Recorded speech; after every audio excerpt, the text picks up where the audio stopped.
Meus irmãos, boa noite. Sejam todos muito bem-vindos a essa casa de oração para mais um tempo de adoração, para mais um tempo de louvor, de glória ao Senhor. Que o Senhor te fortaleça, que o Senhor te sustente, em nome de Jesus. No calendário presbiteriano comemora-se, no dia 12 de outubro, o Dia da Criança Presbiteriana, de modo que na nossa liturgia hoje teremos a participação de algumas de nossas crianças, de alguns dos nossos pequenos. Então eu peço a gentileza do Davi e da Isabela virem aqui. Eles vão nos ajudar na leitura. Eles vão ler o Salmo 100. Então, por favor, abra sua Bíblia. Nós vamos acompanhar a leitura do Salmo 100, que será feita pelo Davi, que vai usar aqui o microfone azul, e a Isabela, que vai usar esse microfone aqui. Leitura do Salmo 100. Bela, vamos fazer o seguinte, você vai usar a minha Bíblia, porque a sua versão é outra. Oi.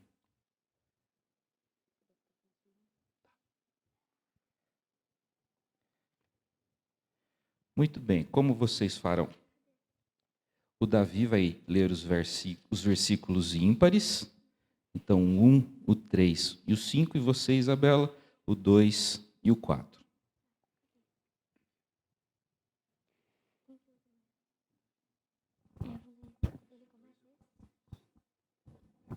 Celebrar com júbilo ao Senhor todas as terras. Servi ao Senhor com alegria, apresentai-vos vós diante dele com cântico. Sabei que o Senhor é Deus, foi Ele quem nos fez e dele somos. Somos o seu povo e rebanho do seu pastoreiro. Entrai por suas portas com ações de graças e nos seus atrios com hinos de louvor. Render-lhe graças e bendizer-lhe o teu nome. Porque o Senhor é bom, a sua misericórdia dura para sempre, e de geração em geração a sua fidelidade. É isso aí. A Bíblia nos convida a celebrarmos com júbilo ao Senhor. Ou seja, culto é momento alegre, é momento de festa, é momento de celebração ao nosso Deus e Pai. E é o que vamos fazer agora, cantando juntos 2 cânticos. Então, por favor, o pessoal da música vem à frente, vocês podem descer. Obrigado pela participação. Nós vamos cantar 2 canções. Vamos declarar que o nome do Senhor é santo e vamos declarar também que o Senhor Jesus voltará. Assim como ele veio, primeira vinda, haverá a segunda vinda de Jesus. Nós vamos cantar essas verdades agora.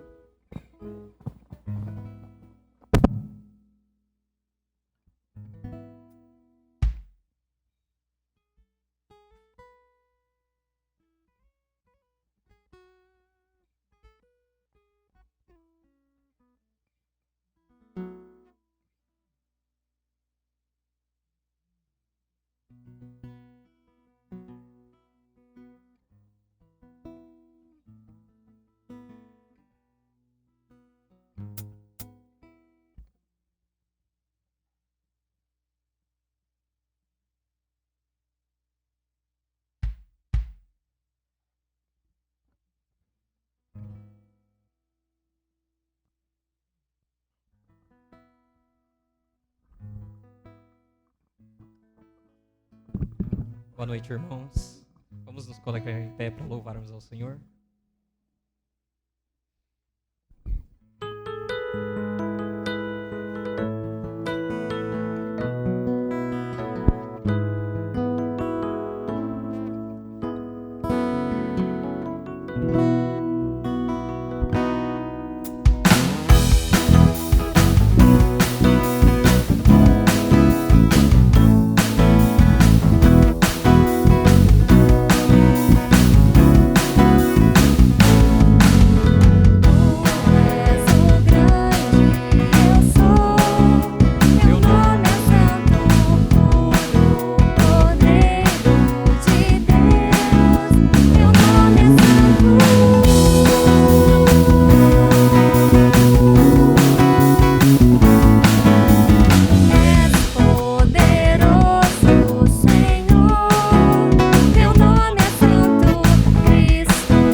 todos juntos em um só louvor, cantemos todos Ele é o nosso Senhor.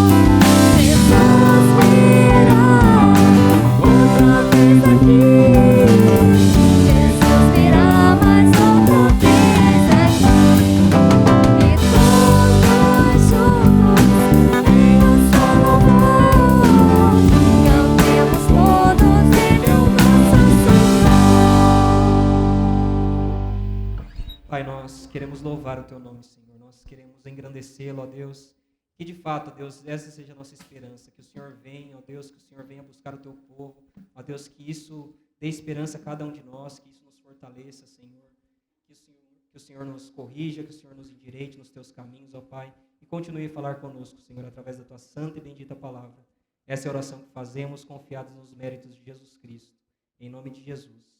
Amém. Os irmãos podem se assentar. Meus irmãos, eu quero convidá-los para lermos uma porção do Novo Testamento, segunda epístola de Pedro, capítulo 3, leremos os primeiros 13 versículos. Segunda epístola de Pedro, capítulo 3, nós vamos ler os 13 primeiros versos. Nessa passagem, o apóstolo Pedro trata sobre a vinda do Senhor Jesus e do significado desse segundo advento de nosso Senhor. A leitura será feita da seguinte forma: nós vamos ler juntos os versos ímpares e os versos pares eu vou ler sozinho. Ok? Lemos juntos os versos ímpares. Vamos começar a leitura e leremos juntos os versos ímpares. Os versos pares eu lerei sozinho. Beleza? Vamos lá? Amados, esta é agora a segunda epístola que vos escrevo.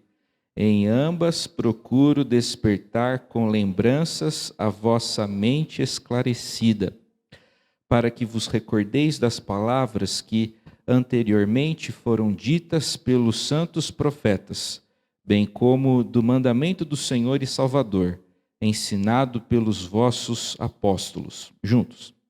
Tendo em conta, antes de tudo, que nos últimos dias virão escarnecedores com os seus escárnios, andando segundo as próprias paixões, e dizendo: onde está a promessa da sua vinda? Porque desde que os pais dormiram, todas as coisas permanecem como desde o princípio da criação. Porque deliberadamente esquecem que de longo tempo houve céus, bem como terra, a qual surgiu da água e através da água pela palavra de Deus, pela qual veio a perecer o mundo daquele tempo, afogado em água. Ora, os céus que agora existem e a terra, pela mesma palavra, têm sido entesourados para fogo, estando reservados para o dia do juízo e destruição dos homens ímpios. Há, todavia, uma coisa, amados, que não deveis esquecer, que para o Senhor um dia é como 1000 anos, e 1000 anos como um dia. Não retarda o Senhor a sua promessa, como alguns a julgam demorada. Pelo contrário, ele é longânimo para convosco, não querendo que nenhum pereça, senão que todos cheguem ao arrependimento. Virá, entretanto, como ladrão, o dia do Senhor, no qual os céus passarão com estrepitoso estrondo e os elementos se desfarão abrasados. Também a terra e as obras que nela existem serão atingidas. Visto que todas essas coisas hão de ser assim desfeitas, deveis ser tais como os que vivem em santo procedimento e piedade, esperando e apressando a vinda do dia de Deus, por causa do qual os céus incendiados serão desfeitos e os elementos abrasados se derreterão. Nós, porém, segundo a sua promessa, esperamos novos céus e nova terra, nos quais habita a justiça. Diante da palavra do Senhor, nós vamos, nesse instante, refletir a respeito de como tem sido o nosso comportamento nesse tempo antes do retorno do Senhor. Vamos meditar a respeito do nosso procedimento nesse período que a gente vive. Certo teólogo denomina esse período de período interino. A gente vive entre a primeira vinda de Jesus e a segunda vinda de Jesus, né? Entre essas vindas, a gente toca a nossa vida.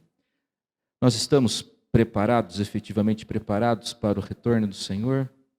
Nós vamos meditar nesse aspecto e vamos orar. Feche seus olhos, faça oração nesse momento.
Nós vamos fazer do hino 362 a nossa oração de confissão nesse momento e também nossa oração implorando para que o Senhor nos capacite a fim de darmos testemunho de Jesus sempre.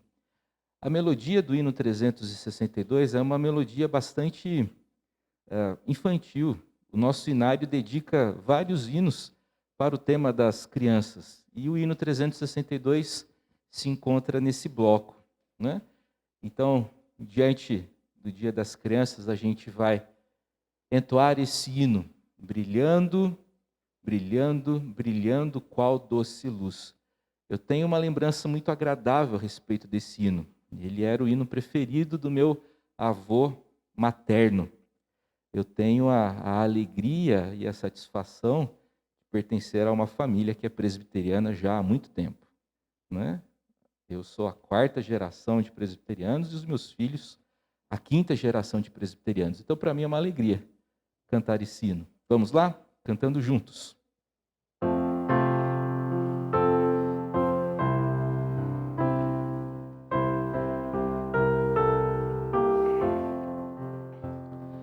Vejo no céu esplendente do sol a clara luz. Quero viver tão somente brilhando por Jesus. Brilhando, brilhando, brilhando qual doce luz. Brilhando, brilhando, brilhando por meu Jesus.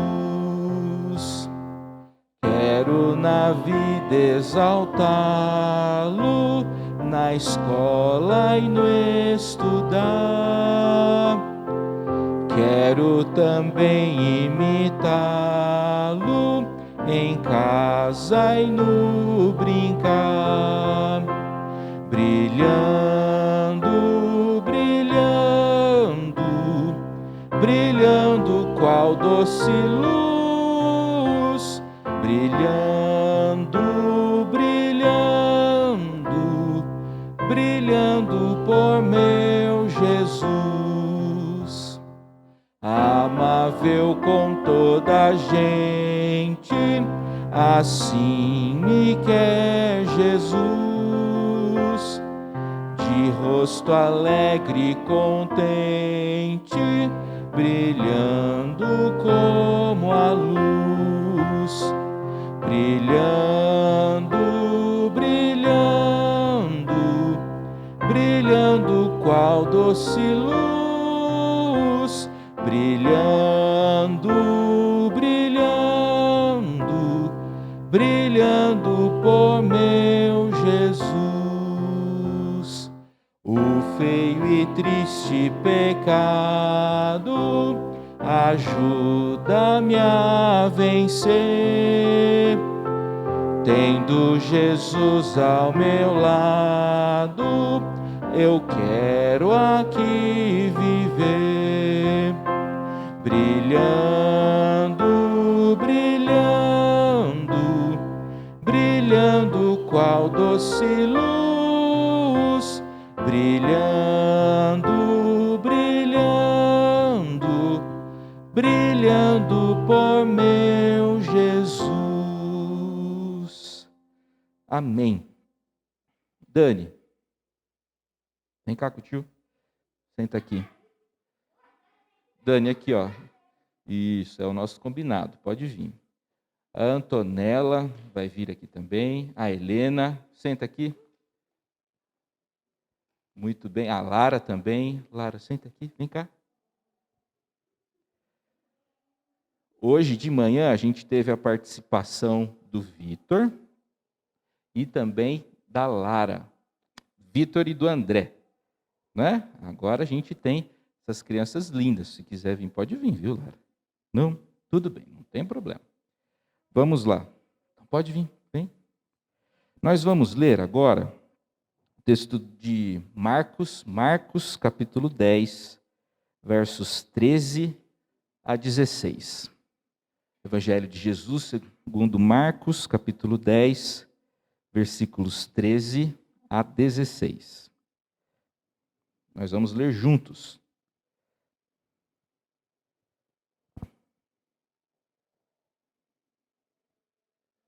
Marcos capítulo 10, versículos 13 a 16.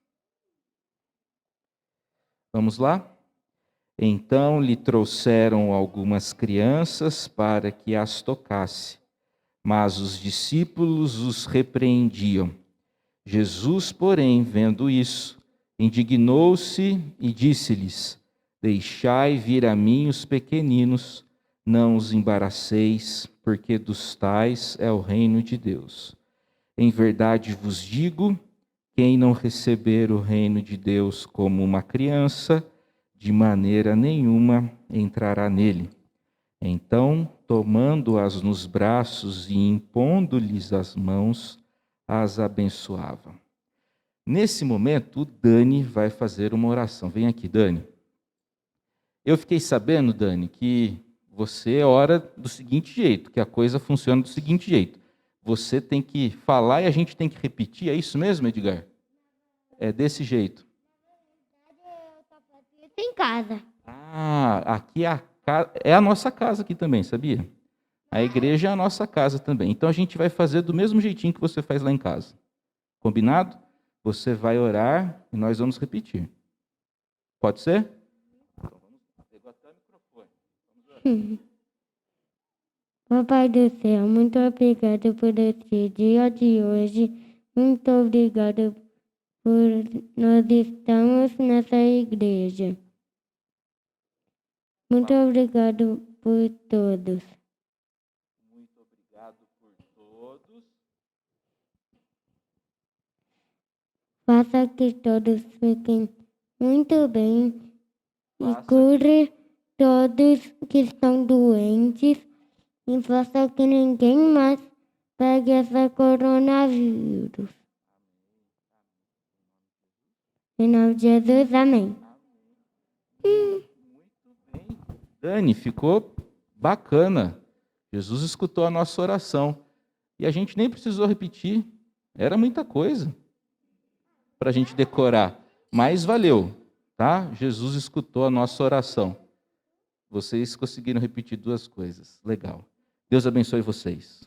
Muito obrigado. Pode ir lá para o papai e para a mamãe. Muito bem, gente. Nós vamos cantar mais um hino que fala sobre as crianças. É o hino 367. Vamos entoá-lo. Esse hino é curioso.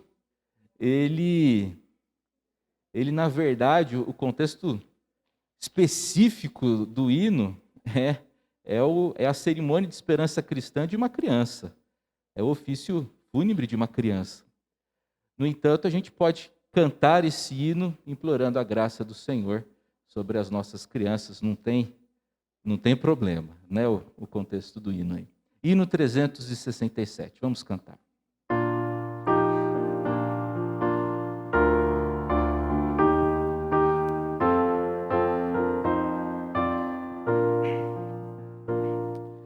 Vinde, meninos, vinde a Jesus. Ele ganhou-vos bênçãos na cruz.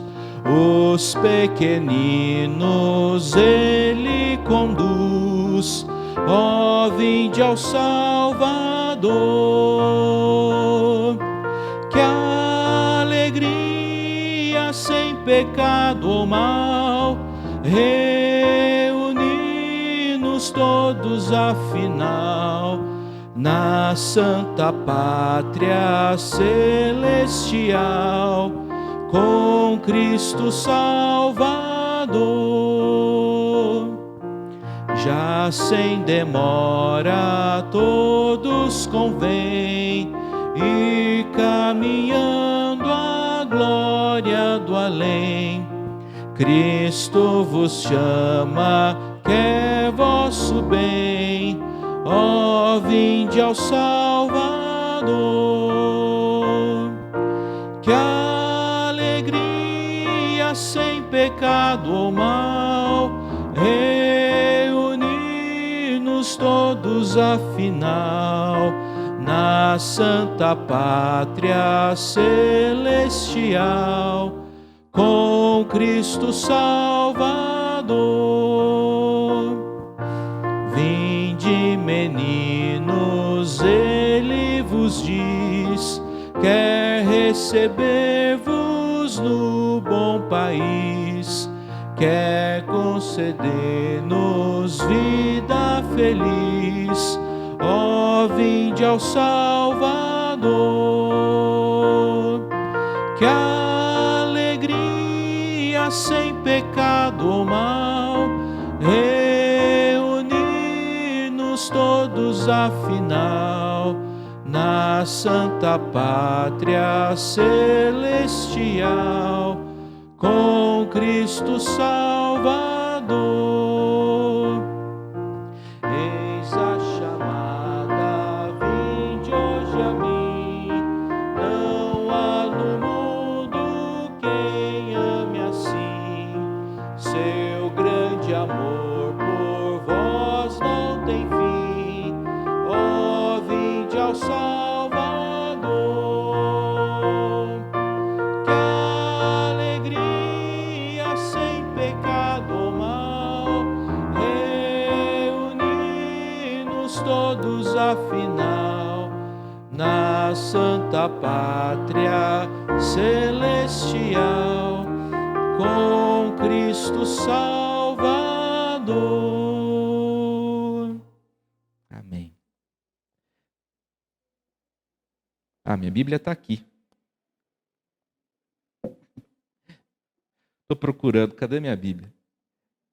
Eu quero chamar vocês para a leitura do texto que servirá para a nossa meditação hoje. É o 5º capítulo de 1 Tessalonicenses. Então, por favor, abra sua Bíblia em 1 Tessalonicenses.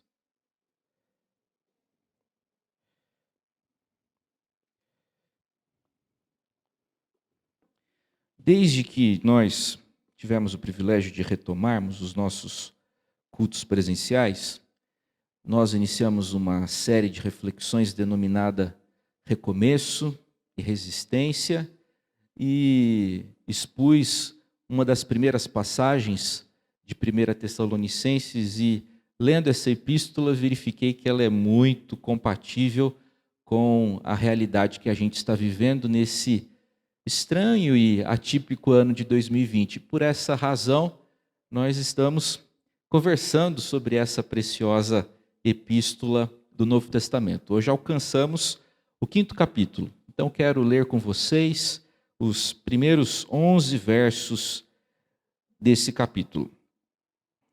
Irmãos, relativamente aos tempos e às épocas, não há necessidade de que eu vos escreva, pois vós mesmos estáis inteirados com precisão de que o dia do Senhor vem como ladrão de noite.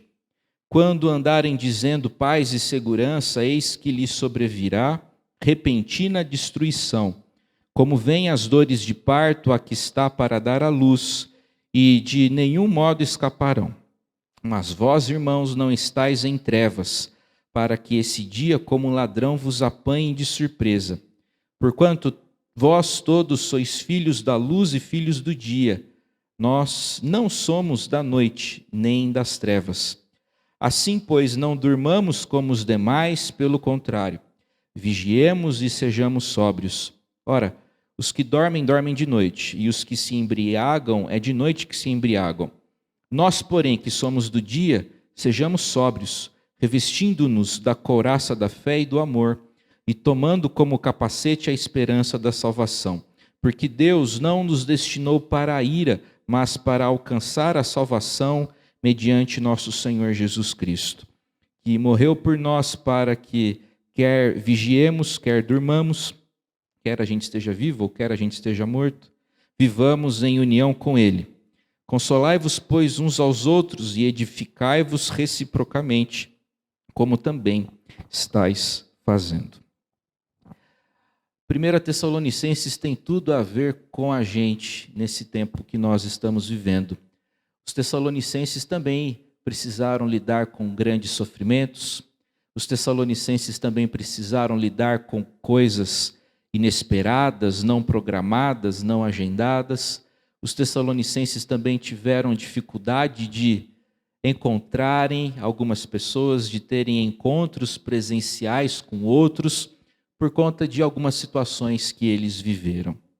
Em 1 Tessalonicenses 4,13, começa uma nova sessão dentro da epístola que se estende para o capítulo 5. A defesa de Paulo, as expressões de alegria, as expressões de saudade ficaram para trás, ocuparam os primeiros capítulos. Agora o assunto é diferente. Agora o assunto é instrução e ensino. Nessa parte da epístola, Paulo, apóstolo, sob a influência, sob o poder e sob a inspiração do Espírito Santo de Deus, trata de assuntos concernentes à vinda de nosso Senhor e Salvador Jesus Cristo. Prezados irmãos, é importante considerarmos que essa é a única porção doutrinária de toda a carta. Os assuntos relacionados à ressurreição dos mortos, à segunda vinda de Jesus Cristo, encontram-se numa parte da epístola denominada de parênese, que é onde o apóstolo Paulo oferece instruções para a comunidade. E isso deve ser sempre considerado e respeitado. O texto de Paulo aqui em 1 Tessalonicenses não tem o propósito de servir para discussões teológicas sobre escatologia. Tem gente que se delicia com esse assunto. Confesso que não é muito meu caso. O texto aqui não pretende oferecer base, recursos para você discutir assuntos relacionados à escatologia, que é aquela parte da doutrina cristã que investiga o que a Bíblia ensina a respeito do fim. O grande propósito dessa parte de 1 Tessalonicenses é oferecer conforto para os crentes. Os cristãos tessalonicenses estavam tristes porque gente havia morrido dentro daquela comunidade. Como os cristãos, como a primeira geração de cristãos vai lidar com a morte? O apóstolo Paulo escreve 1 Tessalonicenses justamente para oferecer consolo, ânimo para aquela comunidade.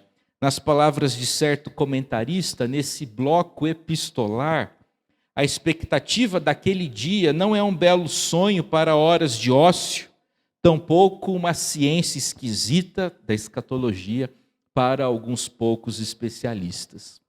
Diante do que foi dito até aqui, diante do que a gente vem conversando já há muitas semanas, eu quero conversar, meditar com você sobre o comportamento, sobre as atitudes que a igreja deve ter em relação à segunda vinda de Jesus. Durante o culto, durante a nossa liturgia, nós cantamos e nós fizemos leituras bíblicas que chamaram a nossa atenção para essa verdade. Jesus Cristo voltará. Qual deve ser a nossa atitude em relação a esse tema? Eu quero conversar sobre isso com vocês.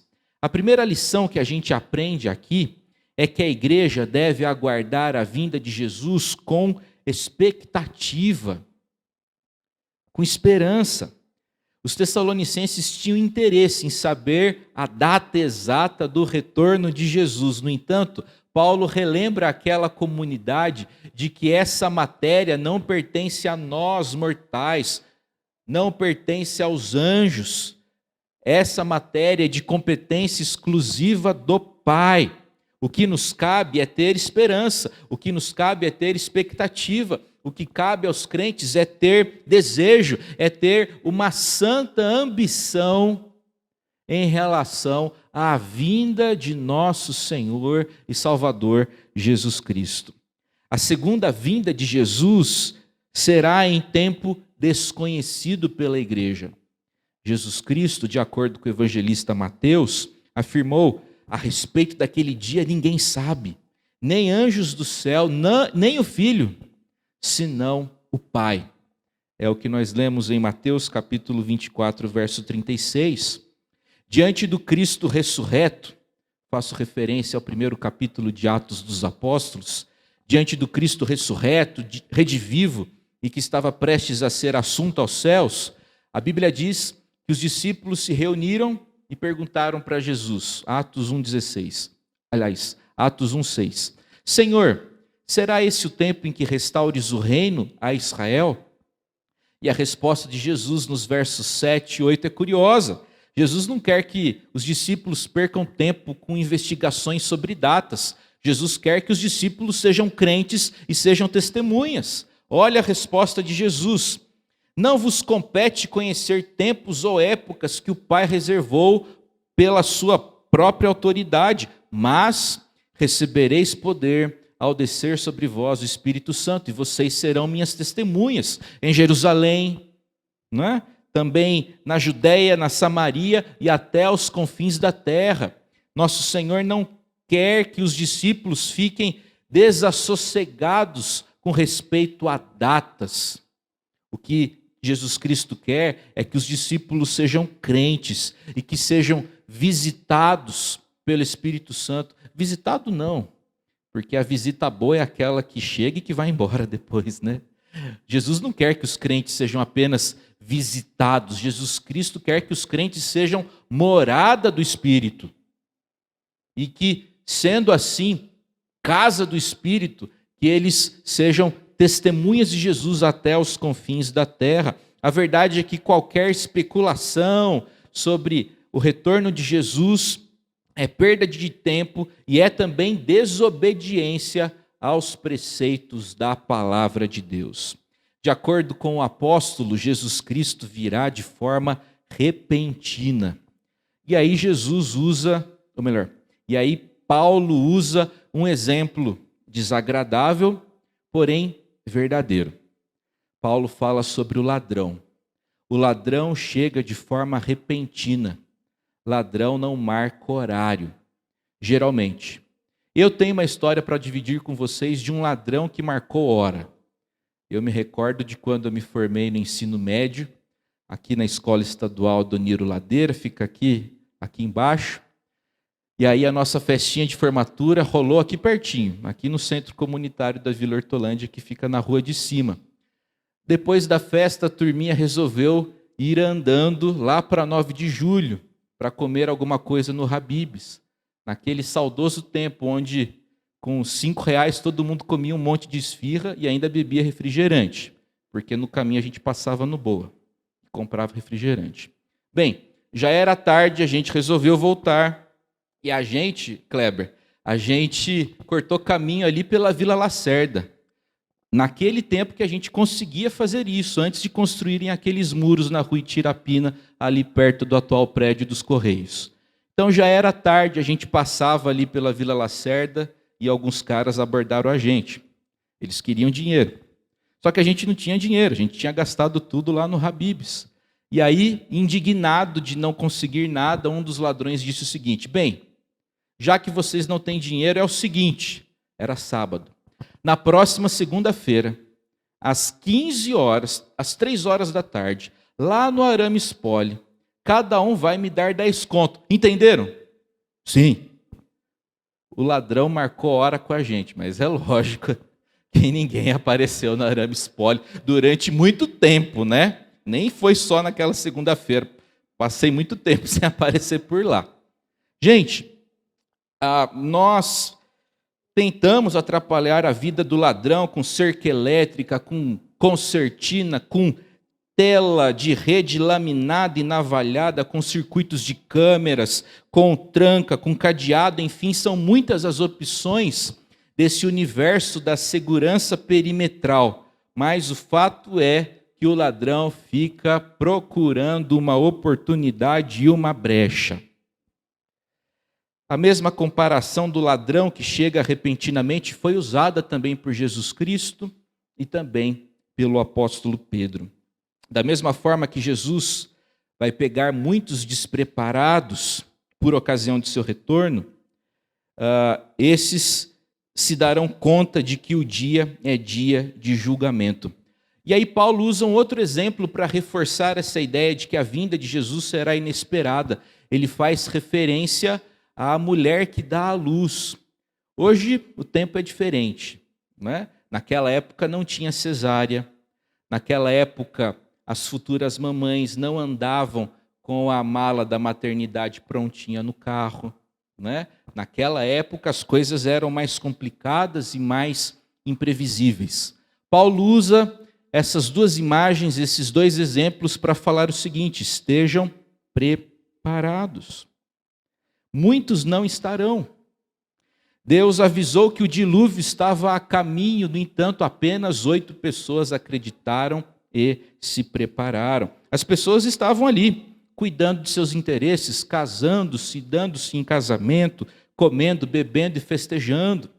Não que essas coisas sejam ruins, são coisas boas, mas quando a gente vive em função delas, a gente transforma o bem em mal. Na verdade, essa é a essência da idolatria. Em nossa idolatria, nós inflamos alguma coisa que não é Deus, na intenção de que ela opere como seu substituto. Assim também as pessoas levianas e ímpias, fascinadas com as coisas do mundo, não compreendem, não se dão conta de que o juízo está sim vindo em sua direção. Falam de paz, falam de segurança, até ridicularizam a ideia da vinda de Cristo. No entanto, o retorno do Senhor é certo e o julgamento virá para toda a pessoa. Então nós, crentes, a igreja deve ter expectativa em relação à volta de Jesus. Para os crentes não será um dia de assombro, um dia de terror, um dia de lágrimas, mas sim dia de esperança e de celebração. A segunda lição que a gente aprende é que os cristãos devem aguardar o retorno de Jesus com vigilância. A partir do verso 4, Paulo declara que os crentes não são filhos das trevas, eles são filhos da luz. Os crentes não devem dormir, devem ser vigilantes, devem ser sóbrios. É bastante evidente e claro que esses verbos aqui, essas ideias, precisam ser compreendidas de forma metafórica. Não é? A segunda vinda de Cristo não apanhará os filhos da luz dormindo desprevenidos e despreparados. Embora os crentes não saibam o dia nem a hora, as suas lâmpadas sempre estão ali com azeite, esperando o retorno de nosso Senhor. Maria de Orange foi uma grande rainha da Inglaterra no século XVII, protestante. Conta-se que em seu leito de morte, o pastor responsável por ela, seu capelão pessoal, estava ali lendo a escritura a fim de prepará-la para aquele momento do seu passamento, ao que ela respondeu o seguinte: reverendo, fique calmo, eu não deixei esse assunto para ser resolvido na última hora. Reverendo, se acalme. Eu passei a minha vida inteira me preparando para isso. A ideia da vigilância traz à mente de Paulo a figura da sentinela, de um guarda armado. Paulo fala sobre vestir a couraça da fé e do amor, bem como colocar o capacete da esperança. Paulo faz referência aqui a itens do traje de um soldado, mas couraça e capacete não fazem parte dos elementos de ataque, mas sim dos elementos de defesa. O que Paulo ensina para a gente aqui? Paulo sabe que a provação muito aguda, que o problema muito intenso, Paulo sabe que uma decepção pode drenar, pode subtrair a energia de uma pessoa.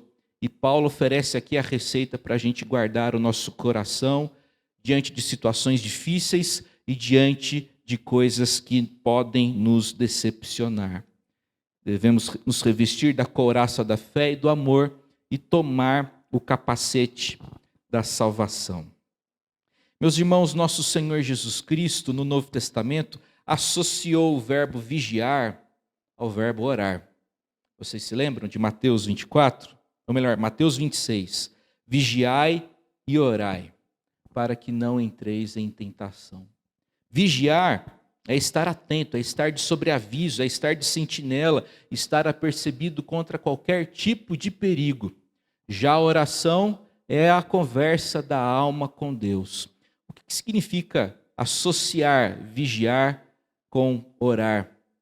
É ler o mundo à nossa volta, é compreender o mundo à nossa volta e nos apresentarmos sempre diante de Deus, implorando a graça dele sobre as nossas vidas. Nós vivemos numa cultura de aparência, não é mesmo? Nós nos acostumamos a aparecer aquilo que não somos. Nossa sociedade está acostumada com imagens retocadas pelo Photoshop, com fotos com os mais variados filtros que o Instagram disponibiliza. Nosso mundo está acostumado com currículos que são maquiados e com verdadeiras performances por ocasião das entrevistas, né? Os recrutadores muitas vezes estão diante de atores que precisam dar um jeito a fim de serem recrutados por esse mercado que está cada vez mais exigente. No entanto, no afã de buscar os melhores, acaba-se selecionando e recrutando-se os melhores atores.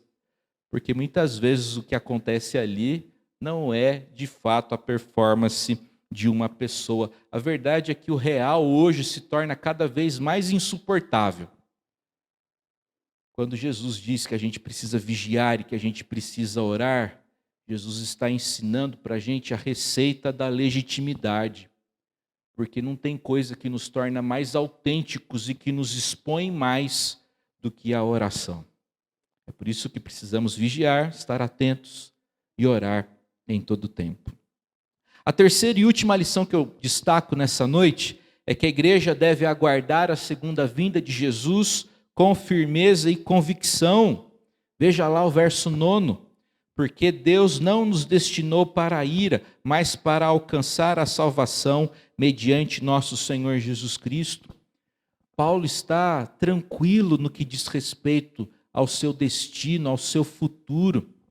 E ele está tranquilo porque não confia em si mesmo, mas confia em Jesus Cristo.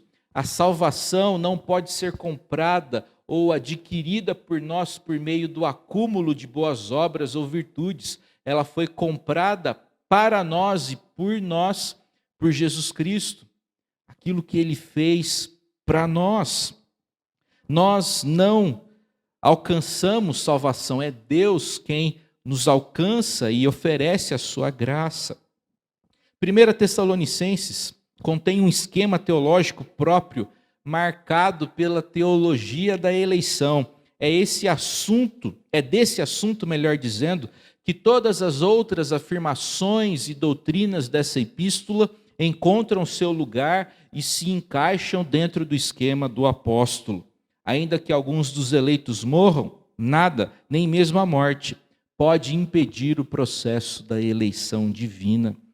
Portanto, as afirmações de Paulo sobre a ressurreição dos mortos, sobre a segunda vinda de Jesus, encontram seu lugar e se encaixam dentro da epístola a partir da ideia central da eleição do Senhor. Comentando uma cláusula do credo apostólico, e agora eu me lembrei que a gente não cantou o hino 3 recitando o credo apostólico, como estava aqui no programa da liturgia, comentando aquela cláusula do credo apostólico, creio na remissão dos pecados, o principal teólogo reformado do século passado, o suíço Calbart, afirmou o seguinte: no período interino, esse que a gente vive entre a primeira e a segunda vinda de Jesus, é somente o fato de que somos perdoados e seremos perdoados repetidamente que nos capacita a viver. Remissão, entretanto, significa isso, que Cristo toma o nosso lugar. Concluindo essa nossa conversa, chama a sua atenção para o verso 10.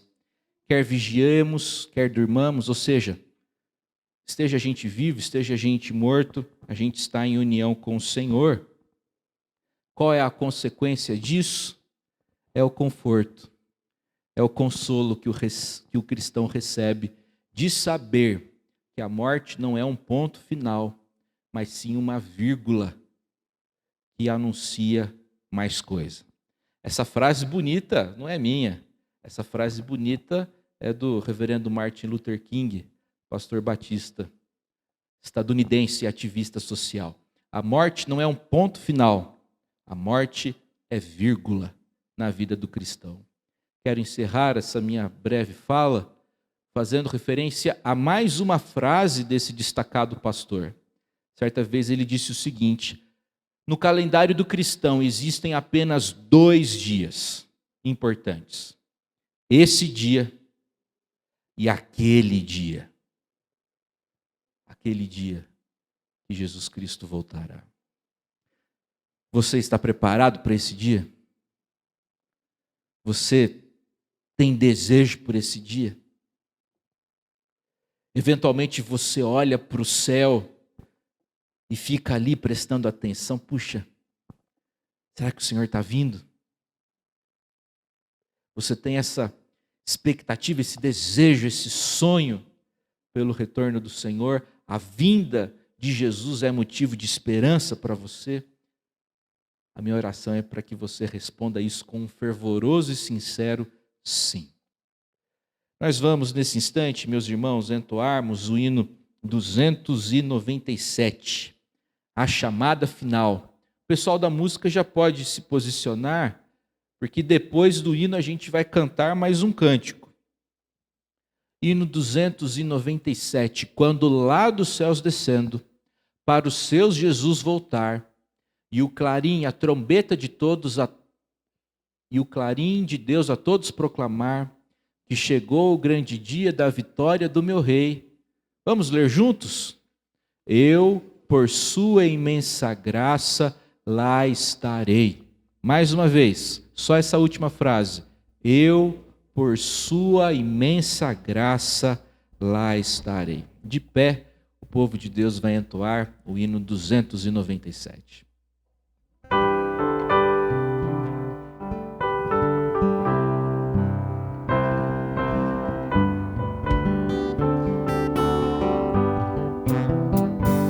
Quando lá dos céus descendo para os seus Jesus voltar, e o clarim de Deus a todos proclamar, que chegou o grande dia da vitória do meu Rei, eu por sua imensa graça lá estarei.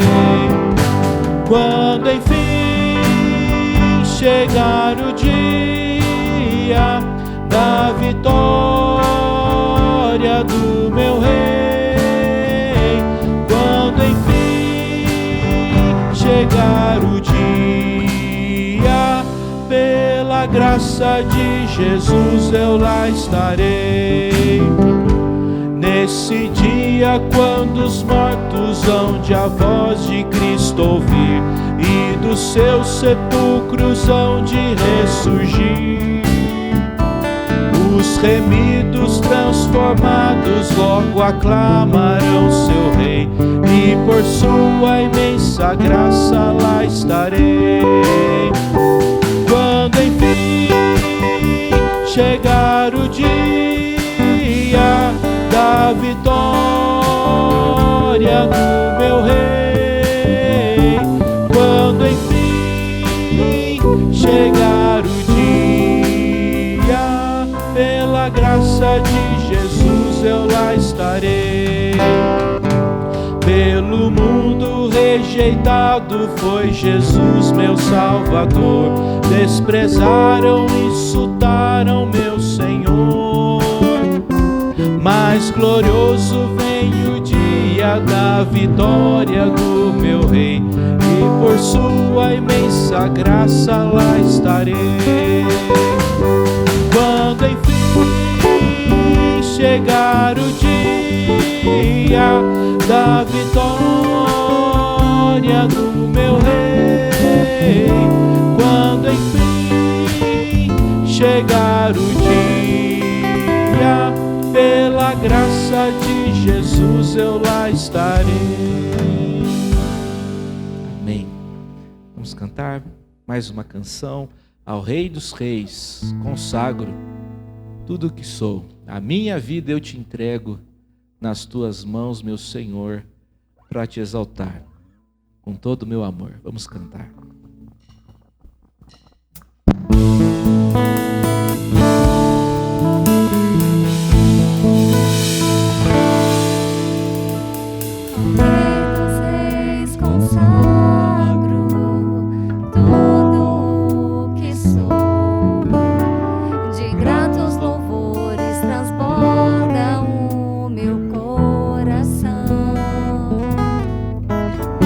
A minha vida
Pai, o Senhor é o nosso Deus.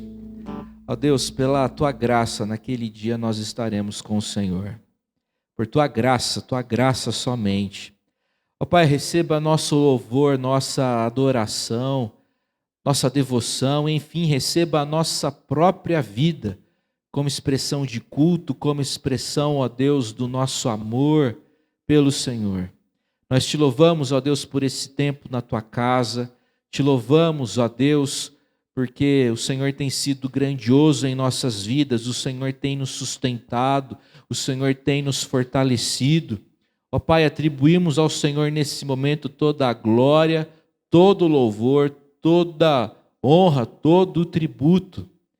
Ó Pai, nós te louvamos também pela Tua palavra e pelas promessas da Tua palavra, no que diz respeito à certeza de que um dia o Senhor voltará para julgar os vivos e os mortos, para resgatar a sua igreja.